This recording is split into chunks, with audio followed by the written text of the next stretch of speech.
Hey, Brian. How are you doing this morning, sir? I'm doing pretty well, thanks. How are you? Good. A little chilly. It's been a little freezy. I started a little fire to take the edge off, but I'm going to tough it out, I think. Yeah. Well, in New Mexico, I know it's common to still snow in the first couple weeks of April, maybe sometimes even at the end of April. So, And we've been having yesterday was a big haboob day again. oh, that's the wind. Yeah, and the dust Uh-huh. to the point of no visibility. Interesting. Yeah, to the point of them closing highways and causing accidents and things like that. Yeah. Cool. So, I'm wondering what you've been thinking about, what you're reading, what you're mulling over, what's on your mind these days? Yeah. Well, I've been really appreciating doing this podcast as a first point because it does stir the pot. It's like I've had any of our listeners know that there's a lot of stuff that just comes pouring out of my head at times, and that's all been in there without necessarily a place to find a listening. So, I've heard the phrase zigzagging all over the mesa. yeah, the wide weave. Yeah. Yeah. Well, and it's interesting because there is, and maybe that's part of, because one of the things I have been thinking about is the tiger dragon functions of the brain. Like I guess I listened to a guy give a lecture that was about sort of needing to balance those, and it was a great explanation of needing to balance those, but the way he communicated it, it wasn't balanced at all. It was entirely left brain.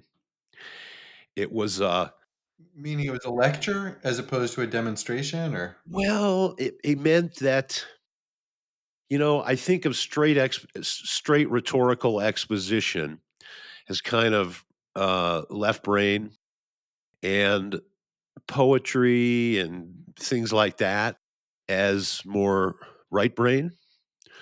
So, for example, he was talking about being pragmatic or being theoretical, and he talked about it, and I was like, listen, and I didn't disagree with anything that he said. But what was missing for me, what I learned from that was actually the genius of the image of the tiger and the dragon. And don't mistake me, it's not my genius. I totally just ripped it off, right? But I can say pragmatic, I can say theoretical, and it's yes, they're verbal distinctions, but they're kind of like dead, you know? They don't live beyond a certain, circumscribed conceptual package, and that circumscription prevents me from feeling them live in the world. Whereas if I say that there is a dragon nature and a tiger nature, that can start to live in a certain way. In Chinese martial arts, we call it an image. Well, an image is that right brain language. So we really get when the images can carry the concepts and the concepts can enlighten the image, then we have a kind of a two-cylinder approach that we might not get. So, for example, I find that the tiger dragon distinction lives in my head and in my awareness in a different way than it would if I just thought about it as being practical or being theoretical. We can see it, maybe we can see it as ways that it expresses itself in our nature when we think of it as as a living concept somehow. I'm thinking as you're saying that about that kind of silly conversation that Richard Dawkins had with Jordan Peterson, where they just weren't talking about the same thing, and Dawkins was saying, "Wait, do you really believe dragons exist?" And Jordan Peterson says something to the effect of, "Well, it depends what you mean by dragon." Because the image of dragon is archetypal, because dragon is an expansion of what he was calling the category predator, or a symbol of the category predator, and it was um, I forget the term, but an element in the collective unconscious that people have put energy into. The egregore. Yeah. Egregore. Yep. Um, Whereas pragmatic and theoretical sound like two categories that are very much just on the rational plane.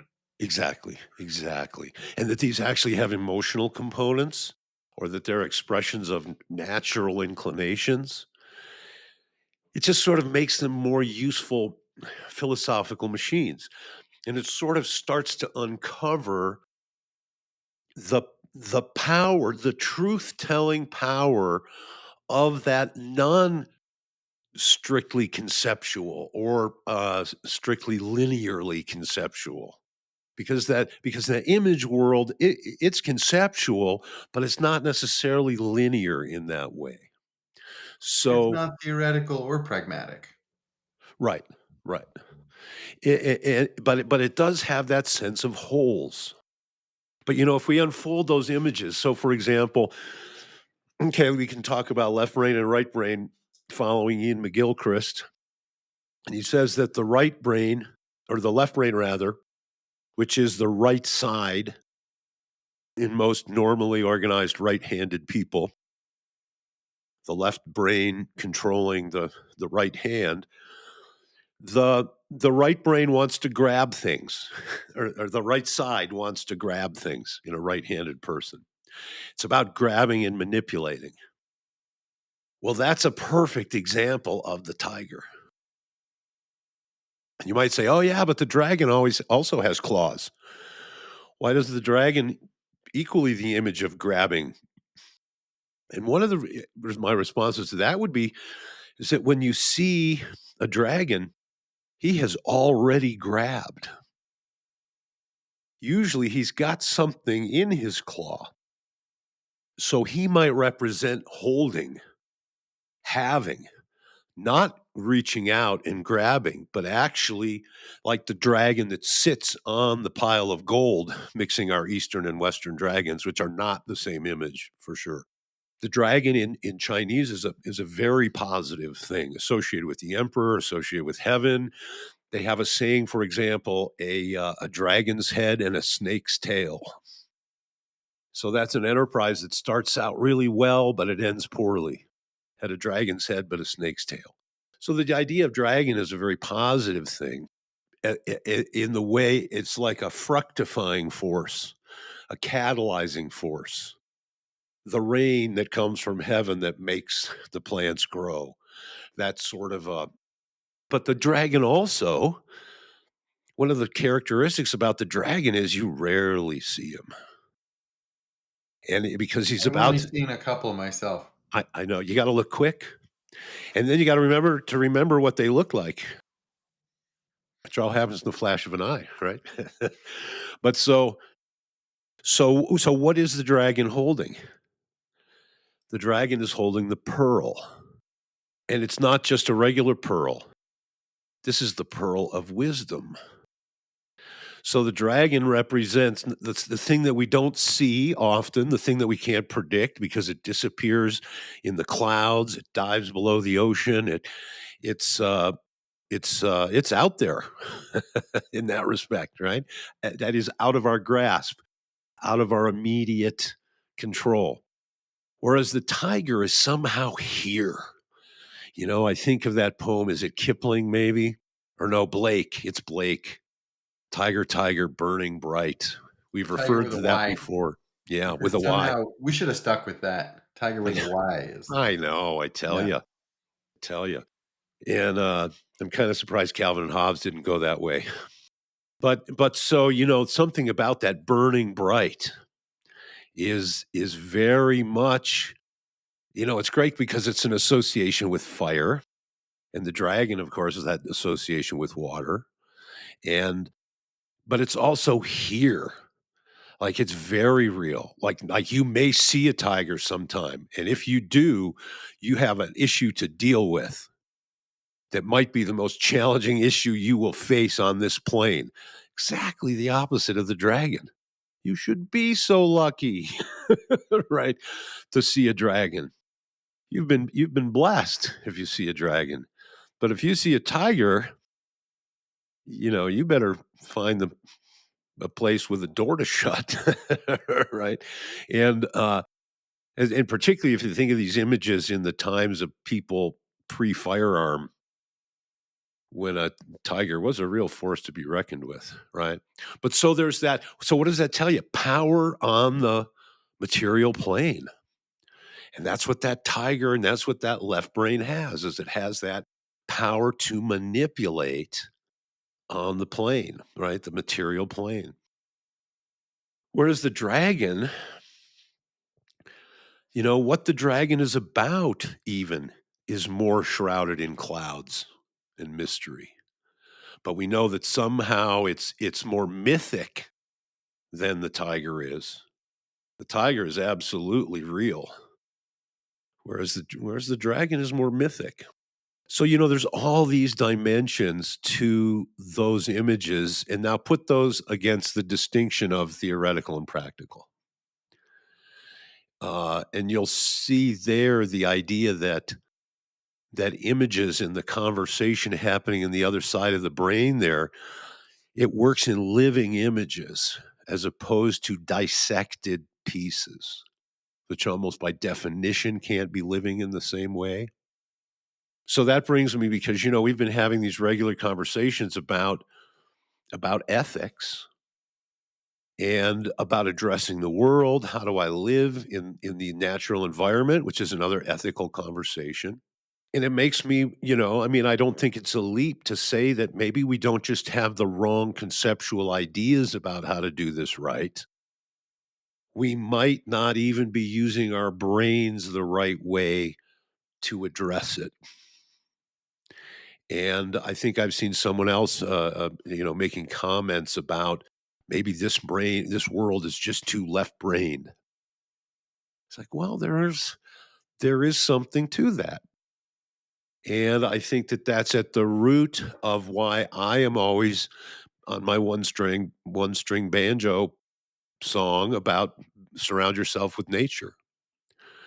Because as I've said before, I think it will help your brain work right in this spherical balance of, how do I analyze? And so yeah, that's the kind of thing I've been thinking about mostly. And I'm working my way through Ulysses. I'm working my way through a book for one of our written by one of our upcoming guests that we will be probably be dropping at the very Let's, beginning of May. um, And I want to hear more about Ulysses, I think, but before that, I feel like the, I'm still interested in this idea that tiger and dragon, because they include an image. I'm thinking about that now from like a shamanic standpoint, they have and an energetic too, don't they? and the difference between calling in something that I have some familiarity with and not. So plenty of animals I can visualize, and it's very May- easy for their energetic imprint to come into uh, a ceremony. Maybe explain that calling in a bit. Um, yeah, so in ayahuasca ceremonies, a consistent part of the practice is to call in various spirit helpers, and those can be plants or animals or other people um, or deities or whatever, right? Kind of anything that's in that collective unconscious realm where people have put energy into these icons, or we have relationships with these icons. Like, one day or in one ceremony, the thing that broke the ceremony open for me was the Valles Caldera Preserve up in the Jemez Mountains, and I had been there the day before. It's an incredible place. It's a volcano, an extinct volcano, and they say that last time it erupted, I've heard that rocks landed all the way in Nebraska from New Mexico. I've Right. heard other stories that they landed all the way in Georgia. And then it Um, was as high as McKinley before it blew? yeah, yeah. So this massive, and now it's just like a meadow that lights up with wildflowers, and there's elk crossing it, and bears With a live around. circular mountain range around it. Yeah. So It's it seems like a magical place. And anyway, yeah, I yeah. called that in, and it was a pretty heavy ceremony, meaning that I was experiencing some psychic and physical distress. And that place came in with a power to change the energetics of the ceremony, and it was much nicer after that. So Mhm. it can almost be anything. Right, right. There's one song that I would use a lot that would call the place of the waterfall Uh-huh. No, yes. and the whirlwind. Whirlpool. Yeah. Yeah, yeah. Well, and remolino, the Oh, I thought that's a whirlwind. whirlpool. Yeah, yeah, yeah. Oh, well, actually, I think it's both. Oh, huh. Okay. Yeah, and, So so anyway, I was just thinking about, you know, maybe this is more a question in the realm of psychology and maybe spirituality, or the psychic plane, than it is the rational plane. But I kind of want to expand on, what does that mean? You know, why? What does it mean to have this capacity for image and concept to interrelate, in this way that you're describing? well, I guess I think, and I reach back to the practice, the internal practice and the use of images. And that is that an image is different than a concept in that it has an energetic component to it. And I think some of those images aren't, some of them are built by human association, like an egregore, like we would build up our affiliation with a football team or with our clan or something like that. Some of them are just recognized elements out of nature for having a particular force. And I think the images work the same way, and it's interesting. We just did that. We just did the episode, which might have been a little bit thick for people. And this is part of why on the I Ching, the episode on the I Ching, because the I Ching works with images. And the images speak to the mind in a different way than concepts do. And I think that's one of the reasons music is so powerful and it speaks to that other half of the brain is because it conjures images. And we find that I find that when you speak and you try to package up, the Buddhists have this idea called skillful means. And skillful means in Buddhism, it doesn't just mean doing things skillfully. It means specifically communicating to people in a way that brings it to them, which is not going to be the same for different people, right? It's like each person has that way that speaks it to them.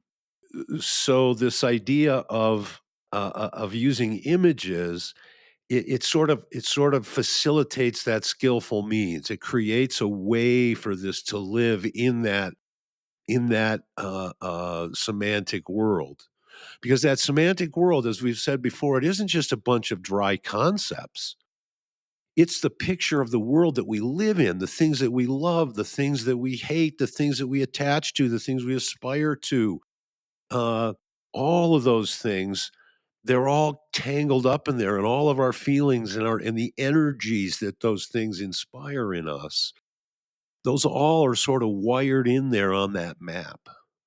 And so an image has a way to live in that world that a dry concept doesn't. I think that's the reason Nietzsche wrote the way that he does, Like I read all these German philosophers, but I have this image of the shepherd boy and him hearing the barking of the shepherd's dog. This is in Zarathustra. And he goes, and there's the shepherd boy writhing on the ground with a big black snake biting him from inside his mouth. And Zarathustra runs up to him and he says, bite it off, bite it off. And with great effort, the shepherd boy bites it off and he spits out the snake's head, and then he's like transfigured and he floats up into the sky. Right? This is the new philosopher and the big black snake was the church. Harmonizing with some of the things Paul said in our last episode, or the episode that just dropped rather, and and so those images, they live in our head in a different way than a kind of a dry exposition. They don't they aren't characters in a drama. They're just like dry conceptual thoughts. And I think that's maybe one of the things that creates a barrier to the average person reading philosophy. Can you say more about maybe at the psychological level? Because like we we have related to the concept of theory plenty. Why is theory not an image but tiger is? Yeah, great thought. Maybe originally in the Greek theory was. Huh. Uh, and this is also brings us into that question of translation, which is the question of interpretation, which is hermeneutics again. Uh, yeah, that's a good question. And I think it's another one of the mysteries of language that unsurprisingly has sort of come up, bubbled to the surface in a number of our conversations, is that mystery of language, because we do catch things in not just logical ways. And it's interesting because within that distinction, there's a whole bunch of people that think that if it's not stated in those specifically dry conceptual logical terms, it has no valid truth at all. Like that's a thing, believe it or not. Well, Now, a there's lot of those there's people when they value. hear me There's value in a word like theory representing a category, right? Like oh, maybe absolutely. maybe as I'm thinking about that, I'm thinking that some categories do bring up images very readily and energetic footprints, while other categories might not. Um, Right. And we have proclivities, we have propensities. I try to have the same attitude when I pick up a wrench as I do when I pick up a paintbrush. But mentally, they're really different.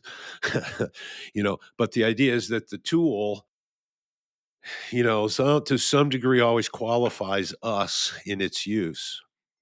Probably one of the real mysteries of using tools, particularly when we get to the AI conversation, that becomes a relevant thing, how tools change us. But the idea that, when we look at the brain, it has different tools. And you can be always using your wrench, you can be always using your paintbrush, but you're going to make the coolest stuff if you can use both. And if the thing you're making, if the thing you're building is this model of the world that becomes your portal or your key to the experience of the world, then you want to have as many you want to have as few prejudices and as broad and open a spectrum of possibility as possible when you're building that. So anyway, this is kind of has to do with, I mean, I think we all know some people that are drawn to mathematics and they hate poetry, and plenty of people in the other boat too. And yet both of these things help unlock meaning. And they both like live in the brain in different ways, like really different ways. And with maybe certain things like the comprehension of history sitting kind of in a gray zone between the purely conceptual and the purely, that's where one of the other things I'm reading is um, The Truth and Method, Gadamer, the hermeneut, hermeneuticist. And he's talking about taste, and taste being another kind of another way of knowing and another way of making judgments and evaluations, giving value to things. But it's quite ironic if you think about it, because there's common taste, which typically gets defined as fashion. But nobody uh, who thinks much of their own taste would say that their taste is just rubber stamping whatever the fashion of the day is. In fact, this idea of having your own taste implies a kind of a standing in the face in defiance of the fashion of the day. It's an interesting kind of thing. And yet, there is some, he also talks about what they call sensus communis, which gets translated and associated in various ways. But I think we have the term common sense that's maybe a version of it. I think we could also think of it as a communal sensibilities might dimensionalize that common sense idea. But again, there's a type of knowing. I saw a quote, I can't remember who, and they were saying that it was some famous philosopher. I don't know if it was the Grump Schopenhauer, but one of these guys, and he was saying that he preferred to hang out with normal people because they hadn't been so educated that their brains didn't work right anymore.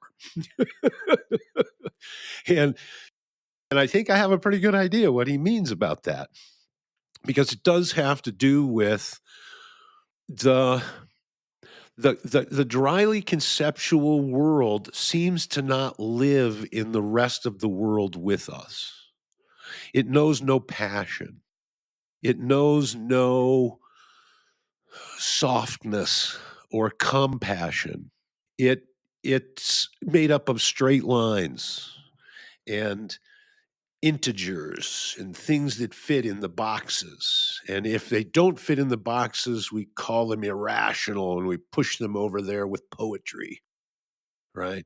And even though we know we can't escape it, and that's why there are irrational numbers, like it or not, right? But somehow we don't really consider them real numbers because they're not rational, you know. And but anyway, it's some interesting sort of emotional associations that go along with that logical process. So yeah, I mean, there's the way we use our brains is also probably the related to the way people use our brains on us, Say more about that. going into the strategy direction and also going into the media conversation and the politics conversation. And to some degrees, it's going to be in ethics. We often think of ethics in the sphere of we're going to do what, we're doing something or we're not doing something. It was right or it was wrong. Yeah, but that's not usually how it happens, is it? Usually other humans are involved. I really love the image in Hesse by in Demian by Hermann Hesse Abraxas. with that whole scene. But the part that I'm thinking about was the way he described the childhood world of light and innocence and just basking in his parents' love and caring and their being able to take care of everything. And it's just beautiful and innocent and, butterflies and flowers and, it was really rosy. And then he starts hanging out with the other kids. And of course, there's always going to be the mischief kids, the troublemaker kids. And they all start telling stories about the mischief that they've gotten in. And now, what is this kid's name? I don't think it's his first name, but his middle name in there is Sinclair. Beautiful, right? Sinclair, clear of sin, innocence, right? And so they start talking about the different things that they've done, the different mischiefs that they've done. Well, Sinclair hasn't done any mischief. He's Sinclair, for God's sakes, right? But we do have a strong impulse to want to be part of the group. And even if it means pushing people off bridges, as we recall. But he wants to be part of the group. So he says, he makes up something.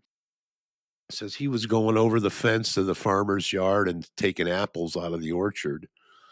And everybody knew that the farmer didn't want people in his yard, So that was like a few marks yeah, I'm bad, right? So the kid who's the most mischievous of the one of them at all, the whole crew. After he hears that, he comes up to him, he says, "Well, you know what? The old man who owns the orchard, he's been wondering who's been getting those apples. And you better bring me your lunch money every day, or I'm gonna tell him it was you." Right? Well, the description of the crashing down of that world of innocence and light and and love and caring and comfort and just all that, that the world is a good place and it takes care of you and it only has good things for you. Well, all that comes crashing down because now he's stuck. He's put his finger in the trap and he can't pull it out. If he says, "Oh, I didn't really do it," he blows it with all the other kids. So now he's strung up. He's got to pay this kid, right? And this is the problem, that the setting of the scene when the story of Demian really unfolds, because this is not Demian who this happens to.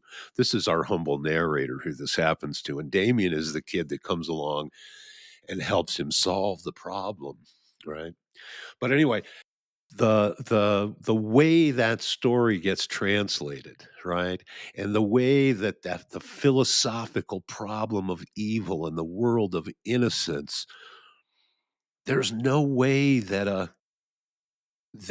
psychological assessment of that situation as a dilemma of early childhood is going to, a psychological assessment or analysis, it's not going to catch that.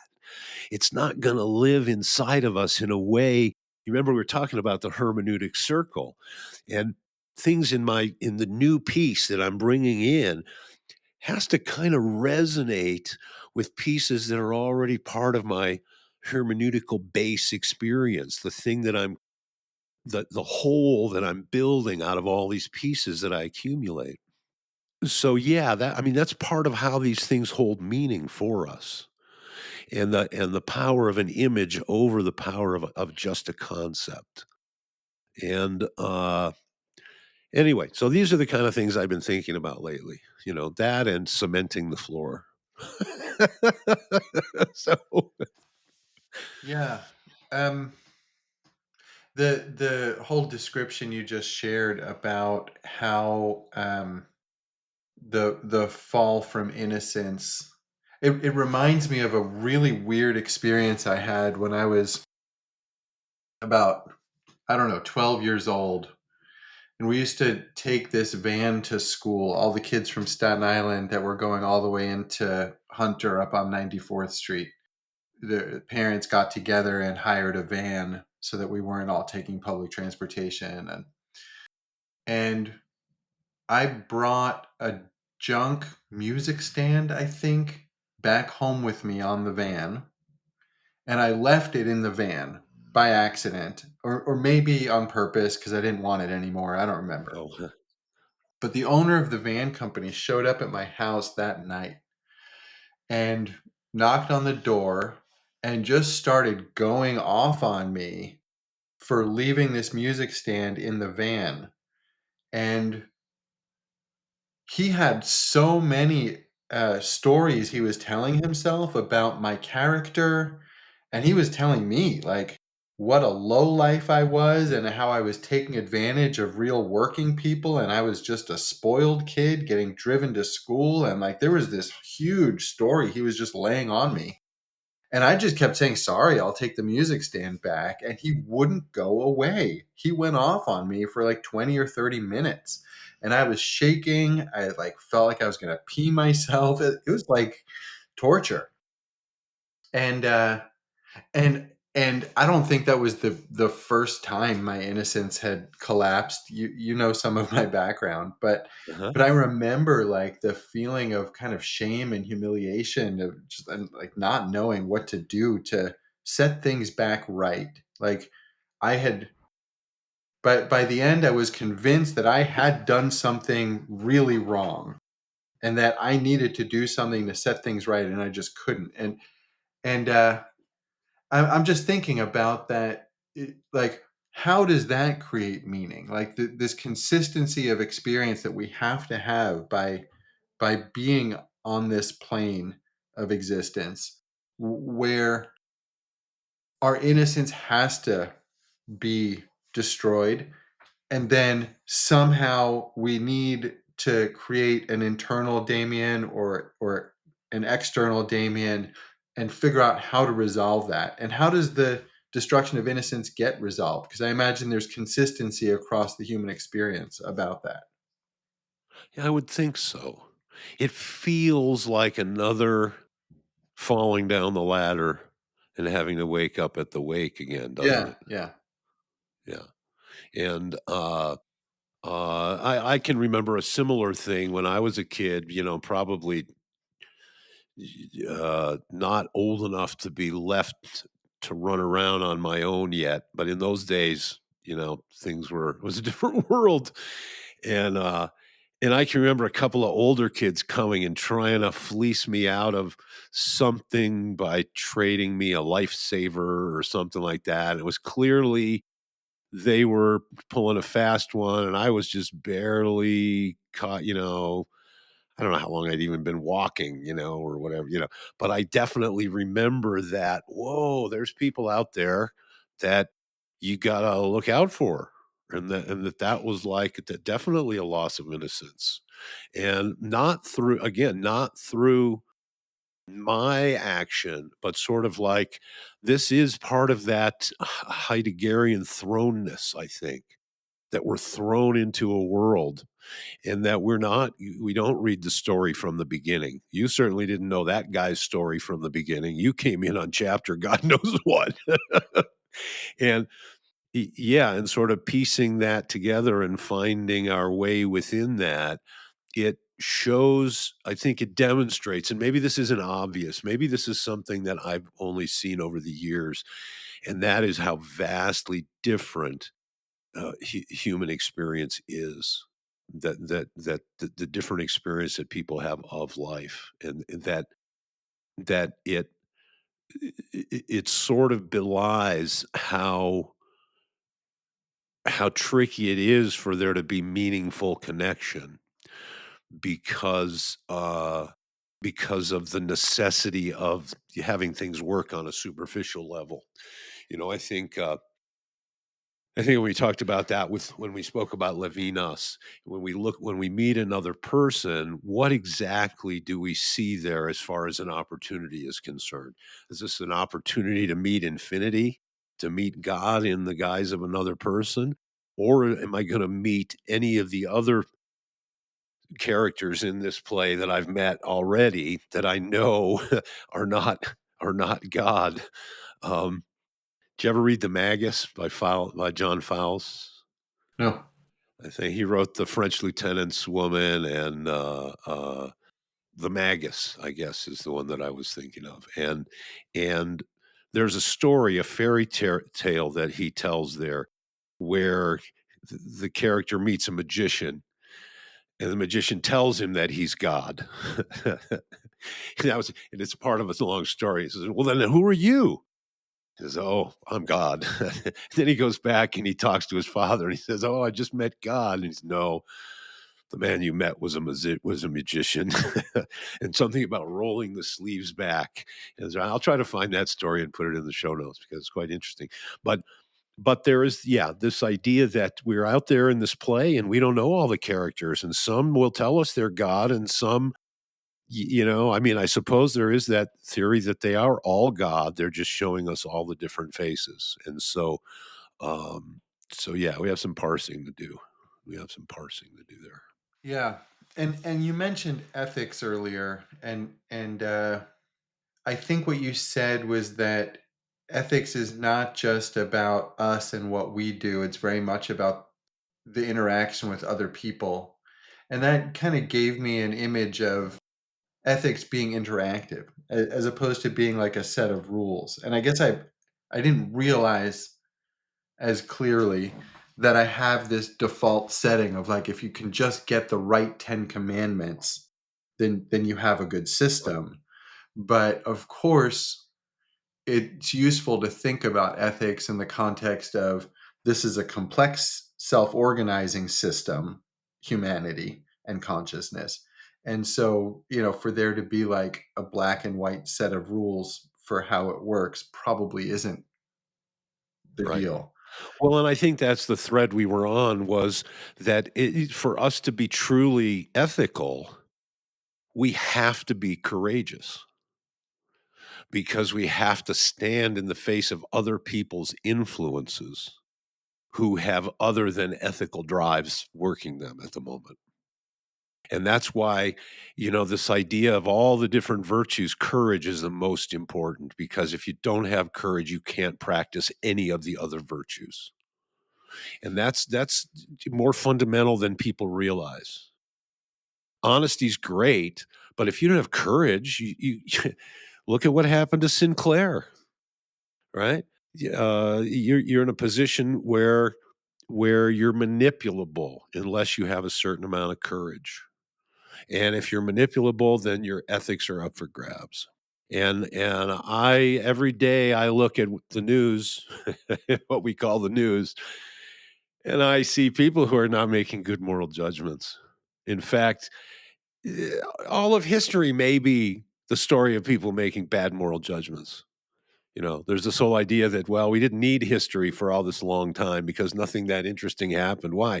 Well, maybe because people like just had their heads on straight. And so why should there be history? Everybody's just chilling, having a good time, eating fruit and, getting it on. So why would we need to I write think it was history? the Well, eating because the somebody had a fruit. really bad idea, and then all this other shit started to happen. We thought we better write this down because, that is a curious question, I think eating the fruit was a significant event. Yeah, yeah. Something went on there. And uh and we've still got some of that fruit in our gut.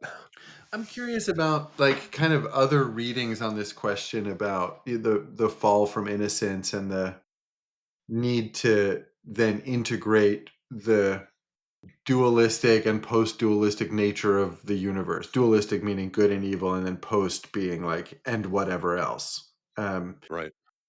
Uh, so like I'm thinking about the Bible and the interpretation of the Garden of Eden story that after eating the fruit, Adam and Eve became self-aware, and that was the fall from innocence, right? And then they had to be cast out of the same kind of home that Sinclair was in before this event, right? Mhm. This idyllic, full Yep. of light and love and butterflies and all that Yep. stuff. There are other layers to that story, but can you think of other places in the Bible is one place, but philosophy in general where that talks about this integration of the fall from innocence. I know it's got to be ubiquitous.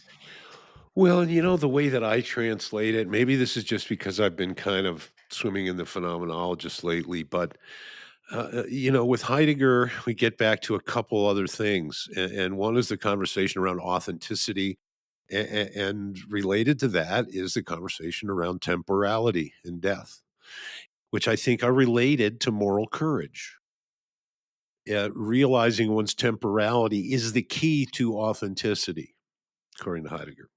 So, on the other hand, when innocence has been lost and you're living in a world where a post innocence world, how do you face that? I would argue the only way you can face it and remain intact is with authenticity. And that's not real easy. That's why, when Alan Watts wrote the book or On the Taboo Against Knowing Who You Really Are, he was talking about the influence of the world to ward off your authenticity.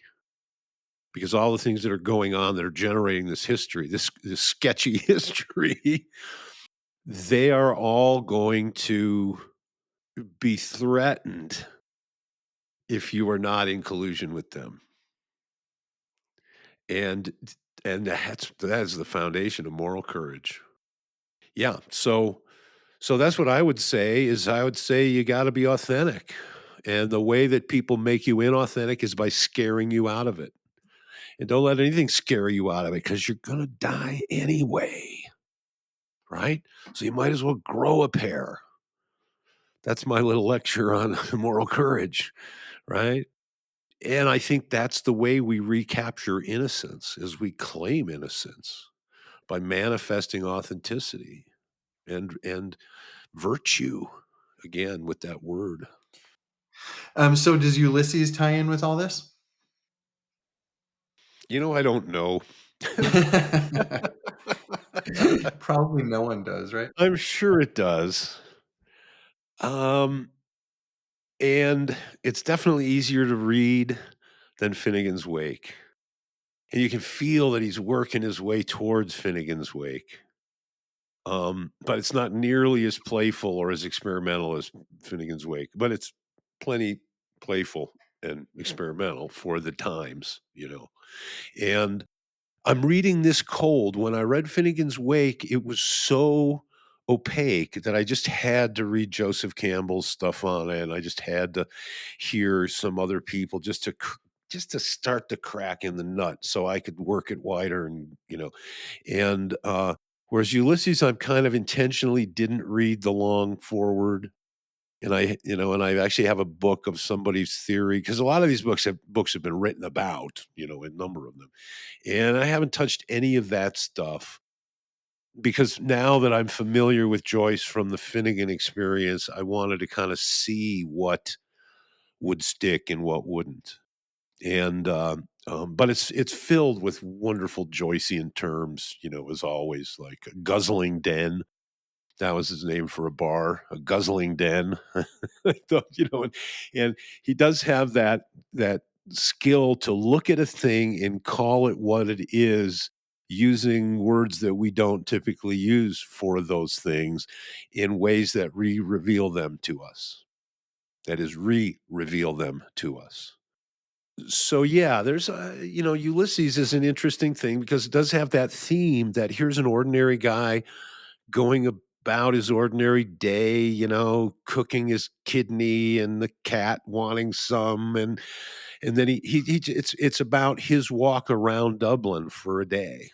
Leopold Bloom, our hero. But Stephen Dedalus does show up. Stephen Dedalus, I think, is a foil for Joyce himself, and he's the character in the portrait of the artist as a young man, I believe. So yeah, it's that same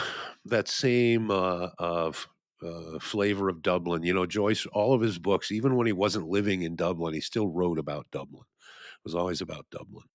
So yeah, so there's that, and we'll have to see where that all comes out, and then maybe I'll read the foreword when I finish and see, have a little some ahas from that because definitely people much brighter and more experienced with Joyce than myself have been over this like a lot. So But, I do a thing often, which is rather than reading a book, I will often be reading several books. That's why I asked if Ulysses connected to this somehow because Yeah, it doesn't help me keep things straight, yeah.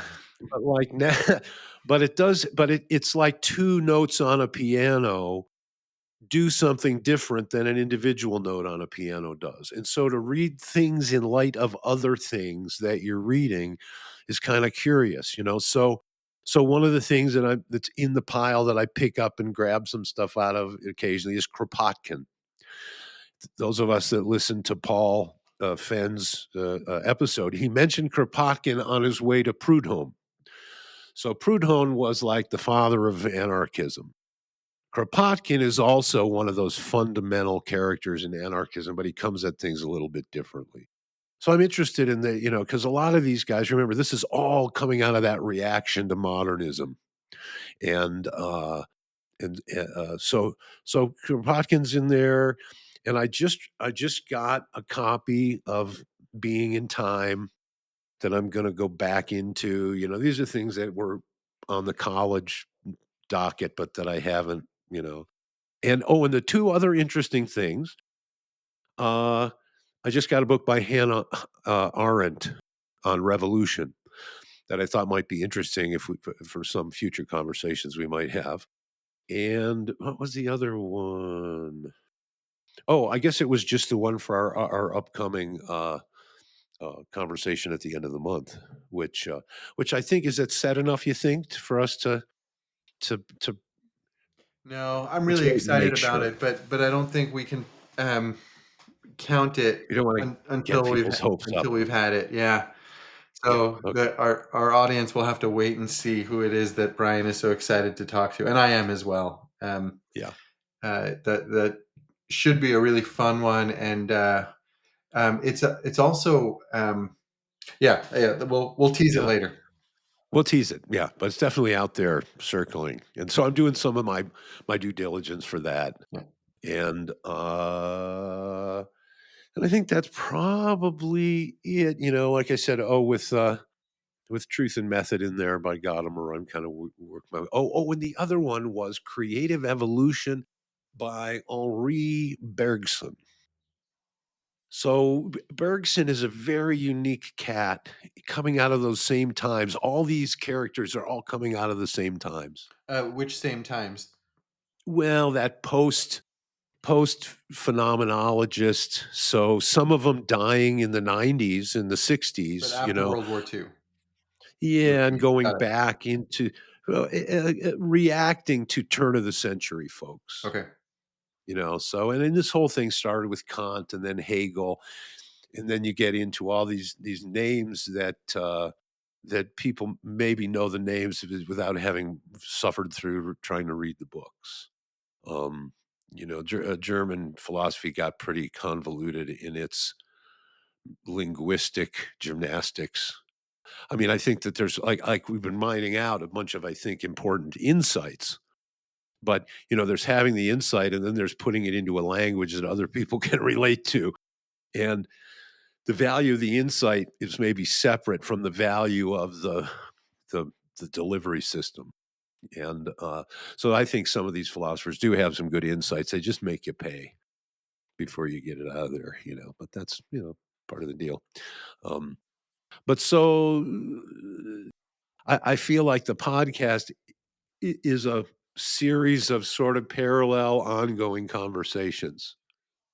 And so the things that I read kind of drop in commentary about one part or another part of it or something like that, or they'll pull up a thread. Like Bergson came up as a thread because Bergson was a character who came up with this concept he called élan vital. And his concept of élan vital turns out to be really close to prana or chi or organ by Reich or so I found that very interesting because a lot of the things that were happening through that period of time, early 19th century, through into the early 20th century, was sort of this integration of ideas from the East. Because when I look at our chapter that we represent, which we really haven't, the podcast conversation really hasn't gotten there and pulled it out yet. But I feel like we're in an organic process to getting to that. Um, it really does represent something different in that the experience base that I know you and I share that we're trying to sort of that we are called upon to explain in a Weltanschauung, in a world perspective. It's informed by Native American practices and it's informed by Eastern practices in a way that the phenomenologists and the people reacting, modifying, varying, carrying on the work of the phenomenologists weren't exposed to. And that has to do with our current chapter. You know, conversations with Ram Dass and conversations with different, the South American shaman and so, the different teachers from the East and all. They definitely bring in some new material as a pathway to new experience, as a way to pose a new problem. Right? It's like there are lives that you can lead that are very easy to explain. But then there are lives that you can lead that have experiences that you need to integrate that are not easy to explain. Which is good luck and which isn't is up to you to decide. But but there's there's definitely, I know in my path and into the degree in which yours and mine have overlapped, there's definitely something there that goes beyond the current model's explanation of things. And so that's to me the compelling part. And sort of seeing how philosophy is sort of pointed at this and has been finding its way, like we talked about, there's this long conversation through history that's been making it through these different chapters of conclusions, insights, applications. It's generated power through science. It's generated insight into psychology and the human life and all that, but it's not finished. We're definitely in process. We're definitely kind of trying to pull the thread. There's a lot more of the sweater to come undone yet here. Yeah. so so that's the kind of stuff that I'm interested in, is the foundation that we leap off from. And then in that foundation are some of the tools, some of the hermeneutical tools, the phenomenological tools to try to scaffold into the new place.